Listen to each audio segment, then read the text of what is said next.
نبی کریم صلی اللہ تعالی علیہ وسلم کے کچھ صحابہ اللہ کی محبت کے شوق میں حضور کی بارگاہ میں حاضر ہوئے اور انہوں نے آ کے عرض پتہ کیا کیا؟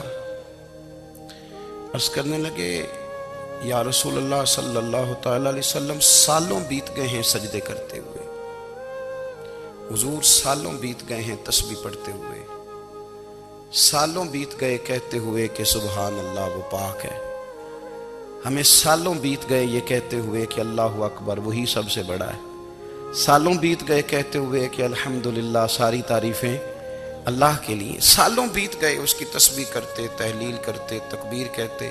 حضور اب نہ ہمارا اپنے رب سے ملنے کو جی چاہتا ہے، کبھی یہ حقیقت منتظر نظر آ نہ لباس مجاز میں، لاکھوں سجدے تڑپ رہے ہیں میری جبین نیاز میں، اور اقبال کہنے لگے کہ تیرے عشق کی انتہا چاہتا ہوں، تو میری سادگی دیکھ کیا چاہتا ہوں، میرا ذرا سا تو دل ہے مگر شوخ اتنا، میں وہی لن ترانی سنا چاہتا ہوں۔ میرا بھی دل کرتا ہے کہ اللہ میں تجھے کہوں میں تجھے دیکھنا چاہتا ہوں جس طرح حضرت موسیٰ کلیم علیہ السلام نے کہا تھا، اور تو مجھے کہے کہ لن ترانی تو نہیں دیکھ سکتا، ذرا سا تو دل ہے مگر شوخ اتنا، میں بھی وہی لن ترانی سنا چاہتا ہوں۔ پھر کہنے لگے بھری بزم میں راز کی بات کہہ دی، بڑا بے ادب ہوں سزا چاہتا ہوں۔ دیکھو سب لوگوں کے بیچ ہی میں نے یہ کہہ دیا۔ میرے عزیز صحابہ نہ شوق میں، کتنے سارے لوگ ہیں آپ، کتنی ماشاءاللہ بڑی تعداد میں آپ آئے، ہم بھی کبھی اس شوق میں گئے ہیں کہ ہمارے رب کو دیکھنے کو دل چاہتا ہے، ہمارا جی چاہے وہ کبھی ہمیں ملے، ہم کبھی اس کی زیارت کریں، اس کی بارگاہ کرم میں ہم حاضر ہوں۔ صحابہ نے عرض کیا یا رسول اللہ صلی اللہ تعالی وسلم ہمارا رب کہاں ہے؟ ہمارا نا اپنے رب کو دیکھنے کو جی چاہتا ہے۔ جب صحابہ نے یہ عرض کیا تو اللہ نے قرآن مجید نازل کیا، فرمایا وَإِذَا سَأَلَكَ عِبَادِي عَنِّي فَإِنِّي قَرِيبٌ، محبوب جب میرے بندے آپ کی بارگاہ میں آ کے میرے بارے میں پوچھے نا تو ان سے کہہ دینا میں ان کے قریب ہی ہوں، قریب ہی ہوں۔ دلیل کیا ہے؟ آئی اذا دان، یہ جب بھی مجھ سے دعا مانگیں گے میں ان کی دعاؤں کو قبول فرماؤں گا، میں ان کے قریب ہوں، میں ان کے قریب ہوں، یہ جب بھی دعا مانگیں گے نا میں قبول کروں گا، میں ان کے قریب ہوں۔ اللہ تبارک و تعالیٰ کے بندے اللہ سے محبت کرتے، رب کی بارگاہ میں جھکتے، اس کو اپنے دکھ سناتے، اس کے پیارے محبوب صلی اللہ تعالی علیہ وسلم کا وسیلہ لے کے اس کے حضور حاضر ہو جاتے، پیشانیاں سجدوں سے روشن ہوتی۔ ہم نہ ہر چیز کے لیے وقت نکالتے ہیں، ہر چیز کے لیے، لیکن عبادت کے لیے وقت نہیں نکالتے۔ ہر شے آباد ہے، ہر شے، ہماری فیس بک بھی آباد ہے، واٹس ایپ بھی آباد ہے، ہمارے ٹویٹر بھی آباد ہیں، ہماری ہر چیز آباد ہے، سب سے کم آباد ہمارا مصلی رہ گیا ہے، سب سے کم۔ وہ لوگ اب ڈھونڈنے سے ملتے ہیں جن کی بغل میں مصلی ہوتا تھا۔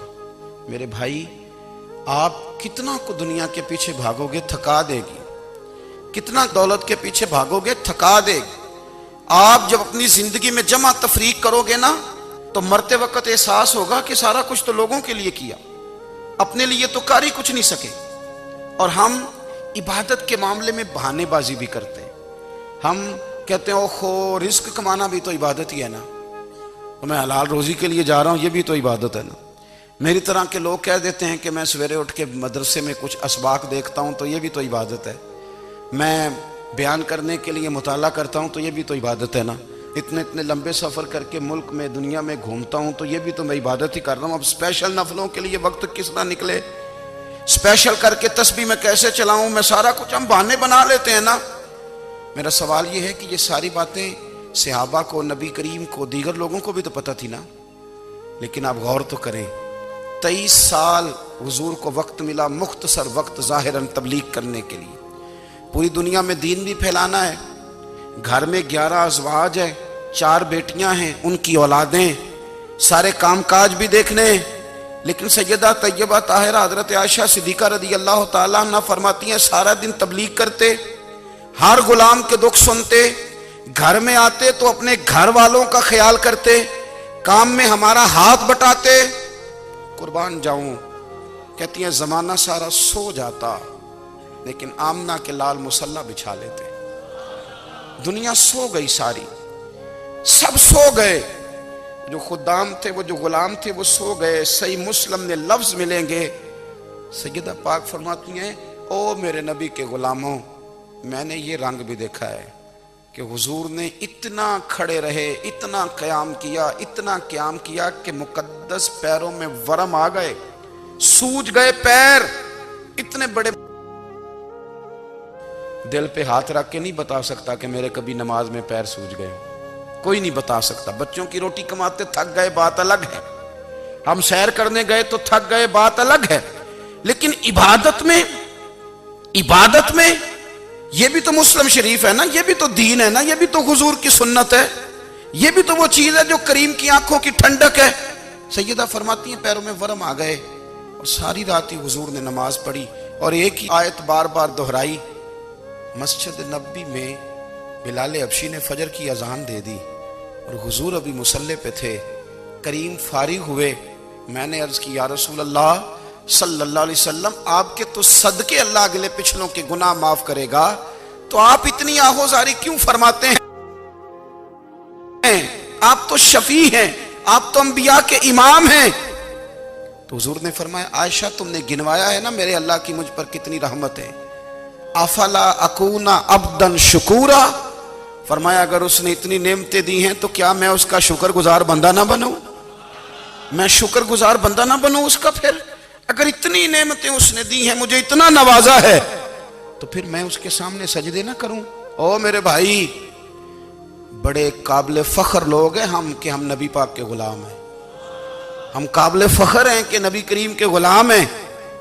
کیا کبھی اس غلامی کے شکرانے میں بھی دو نفل پڑھے کہ یا اللہ تیرا شکر ہے تو نے ہمیں حضور کا غلام بنایا ہے؟ یاد رکھیں کہ اپنی روحانی زندگی کو آباد کریں، استغفار